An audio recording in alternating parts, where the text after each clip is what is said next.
being our 6th forum, and I also would like to remind everyone that today is Election Day, and the polls are open, and be sure to get out and vote before they close at 8 p.m. this evening. Good morning, and thanks for having me here again. And actually, this is a very important day. This is the first time the U.S. Senate seat's coming open in 30 years, and hopefully we'll get a strong voter turnout for the election today. It's a very important seat, especially with the health care reform pending right now. The two wars that we're facing, we really need to have this seat filled by someone who's supported by the voters, the constituents. Getting on with our forum for today, Senator, I understand that a major grant was recently awarded to a local company here in Auburn to help promote environmental efficiency. Can you tell us a little about that? Yeah, there was $300,000 worth of grants that were given out to 4 communities and 5 private waste hauler companies. And one of the companies was from Auburn, Central Mass Disposal Inc. of Auburn. They received an $8,500 grant to retrofit 4 vehicles, and it's to make the emissions more environmentally friendly.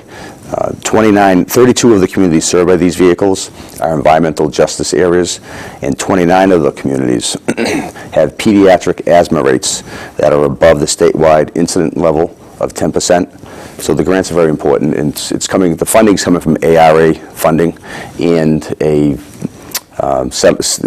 court settlement that the state was able to get through American Power Company.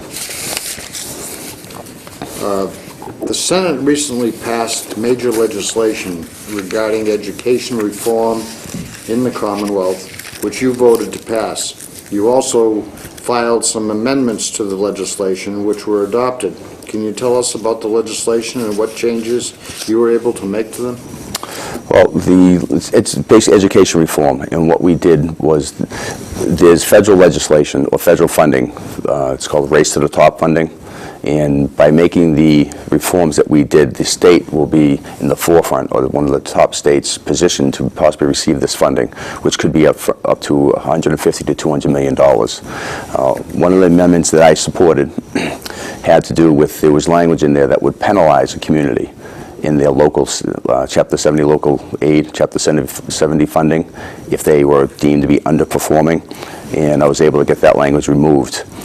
Along with Senator Chandler from Worcester, we also filed an amendment that the state has to give guidance or help the local communities determining how they are going to proceed and fund new programs that are developed through this funding.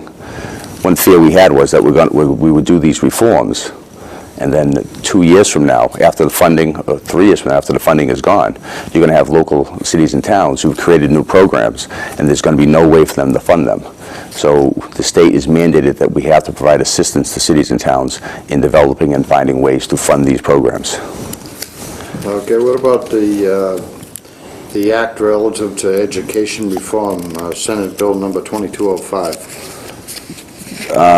That is this bill. Okay. And it also addresses underperforming and chronically underperforming schools? Yeah, it creates a level 4 underperforming school and a level 5 underperforming school. It gives the school committee and the superintendents of the schools greater authority to make reforms in the curriculum, the hiring and retention of teachers. The original bill, when it was filed, if you were deemed to be an underperforming school, the superintendent would have the authority to basically terminate all employees, all the teachers, and then they would have to interview and rehire. Going through this process, we added language that employees or teachers wouldn't be able to be fired or terminated unless they could show just cause that the teacher was not meeting the appropriate levels of performance levels.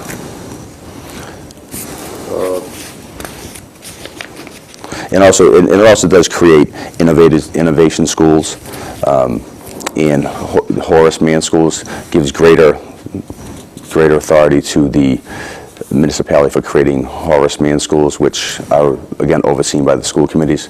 Prior to this, you needed the school committee and the union to vote off on the approval of the creation of a Horace Mann school. Well, this now takes it from the approval of the union to the approval of the community, and the union membership has to vote. And if you get over 51% approval from the union membership, you can move forward with the creation of the school. Another major item that the Senate acted on recently was sentencing reform, which included making changes to the Corey system. Can you comment on Sure. that action?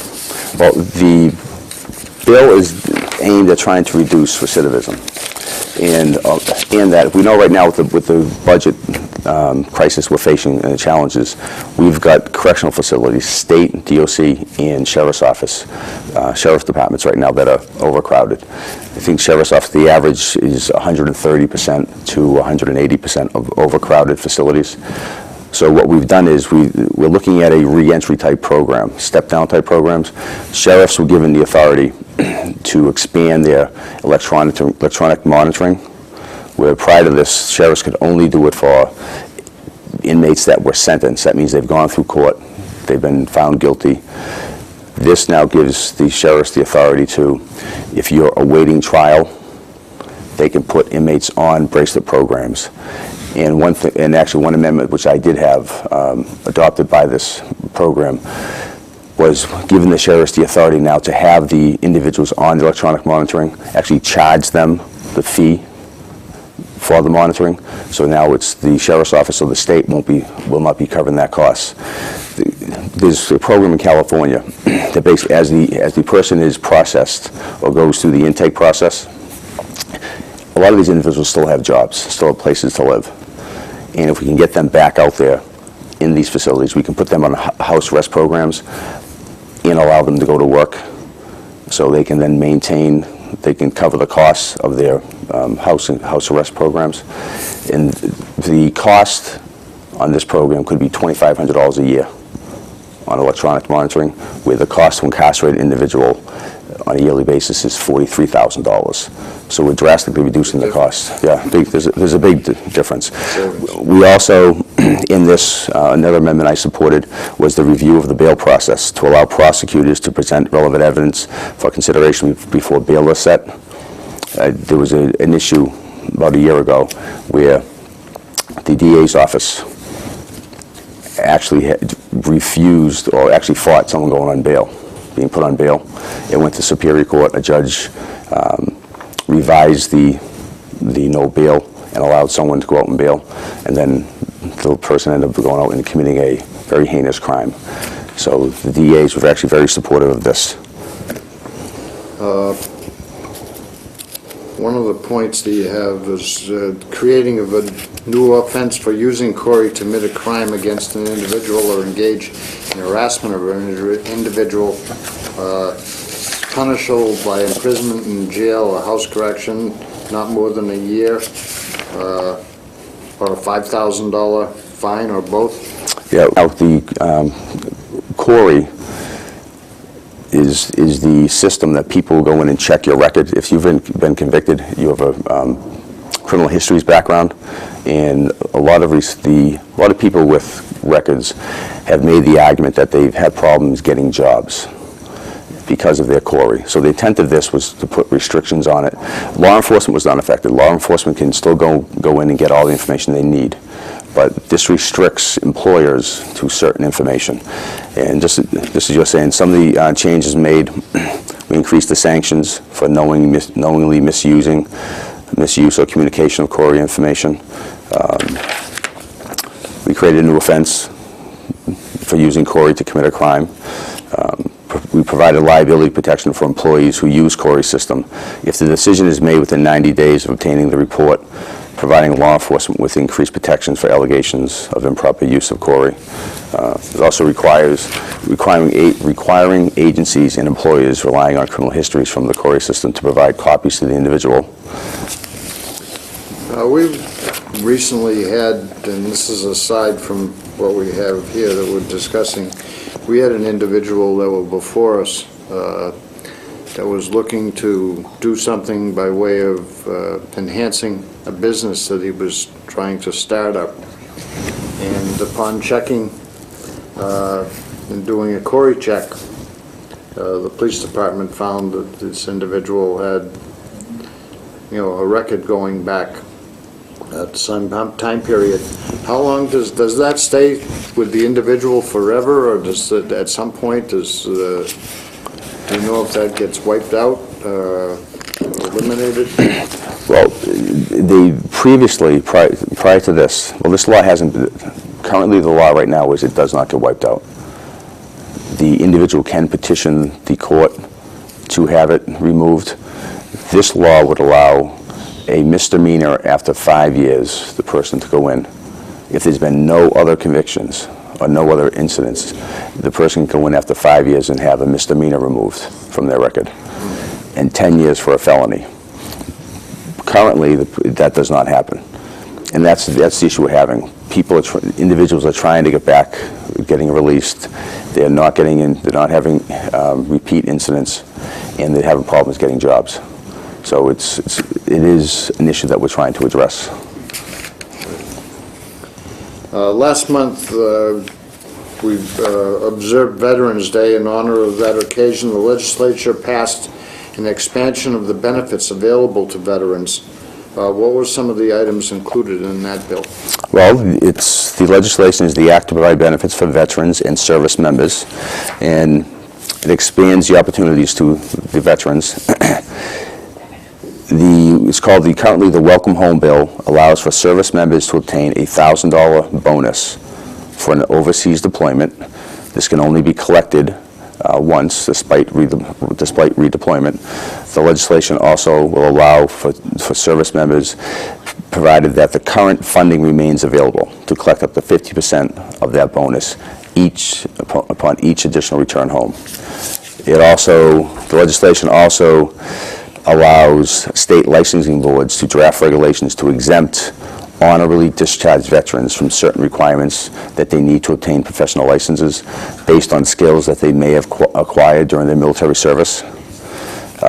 This will hopefully enable our service members, whose abilities are unique and are variable, to put their training experience to work back home when they return. Okay, I see also making it easier for them to, by use of electronic means, to receive and return absentee ballots for voting, which is what we're talking about today, with an election taking place. Hopefully our fellow servicemen, not only in Afghanistan and Iraq, but anywhere all over the world, to file electronically and be a part of the vote today. Yeah, we have 200,000 servicemen and women right now fighting, and this will open access to them. It also provides directs the Health and Human Service agencies to review the state's ability to provide health care to our veterans and examine ways to possibly expand the capacity at soldiers' homes. And this was also passed on Veterans Day from the House and Senate and signed by the governor. If anyone has any questions regarding extended benefits, they may contact the Department of Veterans Services at 617-210-5480. Again, 617-210-5480. You were recently honored with yet another award, this time from the Worcester Regional Chamber of Commerce. What was that for? Well, I'm the co-chair for the Community Development and Small Business Committee in the Senate, and we've been doing work on the Division of Unemployment Assistance, and it has to do with the fair share contribution. When they did the healthcare reform, they require companies with 11 employees or under are not required to get health insurance for their employees. So over that benchmark, you have to get it.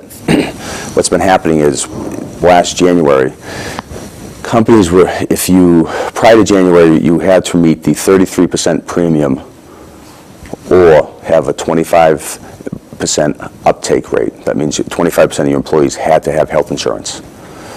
In January, the Division of Unemployment Assistance, or actually Healthcare Finance, the connector, changed the regulation where you had to meet both. So what you had is you had some companies, and it really just affects small businesses that deal with, I should say, it affects companies that deal with temporary staffing or part-time staffing. There's healthcare companies, there's restaurants, seasonal employees. We've had companies who have 15 employees. All 15 employees may have coverage through their spouse, so they can't meet the 25% uptake rate, or they can't meet the 33% premium. Well, we've got the Division of Unemployment Assistance going in, and they're finding the companies. So my opinion and some other elected officials' opinions on this is that the healthcare reform was the intent of that was to make sure everyone had health care. If you're a company and you're offering the health care to your employee, you have no control over whether the employees are going to be covered by the spouse or you. And if you're making the good faith effort to do that, then you shouldn't be fined for it. Also, what we've had occurred is the website. When companies are going on the website, and everyone's human, you make a mistake. The website is geared that if you're typing in information, and you should type in the wrong information by mistake, you cannot go back and correct it. So when you get to the bottom of the website, if based on the information you put in, it determines that you're not meeting the requirements based on the information, it assesses a penalty, or there's an assessment that's geared to you. And then that assessment then triggers an audit. So then they come out, and what they're doing is, say you have 50 employees, and you've got the documentation of 45 of those employees meeting the healthcare requirement, or being offered healthcare, but you've misplaced, say, five employees. They're going back and they're finding companies for all 50 employees for not meeting the requirement. So the customer service line, if you're calling up for information on help, it's the customer service line from we're being told by companies is that it's being staffed by auditors. So here you're a company, you're calling up trying to get information on how to meet these requirements, and some of these calls may be triggering audits because the auditors are now monitoring the lines. We've also got allegations that the assessments being issued, companies are being told after the assessments are being issued, before an audit's even completed, the agency's coming to the whatever company saying, well, look, we've re-examined the information. Your penalty could actually be, well, one company we had, just for example, was $10,000 based on the assessment. The state agency came out and, well, reviewed it, came out and said, well, the penalty should be $100,000. But we'll waive that if you agree to pay the $10,000. So we've been working on that, and there's myself, Senator Chandler, we've got Representative Peterson's been involved. There's a list of other elected officials who jumped on board on this. We've also been holding small business tours throughout the state, where we're meeting with the various chambers of commerce. We've been in the Cape, we've been in Essex County, we've been in Worcester. We've been to the Berkshires, and basically what we're doing is we're meeting with small businesses. We've actually been in Framingham, Middlesex also, and we're trying to find out what the issues are that are facing them right now to try to determine how we can assist them or change regulations or laws so that we can hopefully, 86% of the small businesses, 86% of the businesses in Massachusetts are small business. So if we're going to help them, we really need to find out what the issues are that are facing them. So that's the intent, to meet with them, try to find out what we can do to change the atmosphere or climate to help them succeed. And also, we also did in Worcester a restaurant week, which I think Auburn was part of it. It was City of Worcester and all the surrounding towns, where it was $20.09, and there were over 50 restaurants that participated. This was an attempt to get small restaurants, help them with the economy, to bring in some business, and it was very successful. It was recently announced that Auburn's Fire Department will receive a grant to help fund a safety program geared at young people. What does this program do?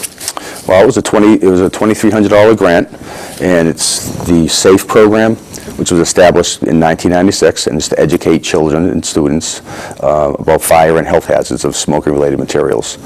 And I know they've done this in my hometown. Also, my daughter's gone through it. And when she comes back and she's talking about stop, drop, and roll. So, you know, it's geared at trying to educate children at a young age to the dangers of fire and those type of materials. You recently hosted a series of events at senior centers throughout the district, including one at the Lorraine Glick Nordgren Senior Center in Auburn for Thanksgiving. Can you tell us about those events? Yeah, actually, myself and State Representative Vincent Pedoni sponsored turkey dinners for each senior center. We know how tough it is for everyone right now. For the senior centers, their budgets have been cut, and we know the seniors are having a hard time making ends meet. So in all the towns in my district, we've had turkey dinners that were catered by a local restaurant. They did the food, and I think in Auburn we had 125 seniors show up. It was a nice event. I think they enjoyed the food.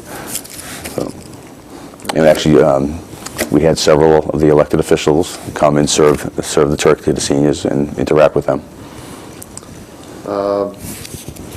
Do you have any other items other than what we had on the agenda? If not, I would like to extend greetings to everyone in our listening area for happy holidays that are coming up, both Christmas, New Year's, and so on. We probably won't be doing another forum until right after the holidays, so this would be the time to wish them well and a safe and healthy holiday season. Merry Christmas, and hope everyone has a happy New Year.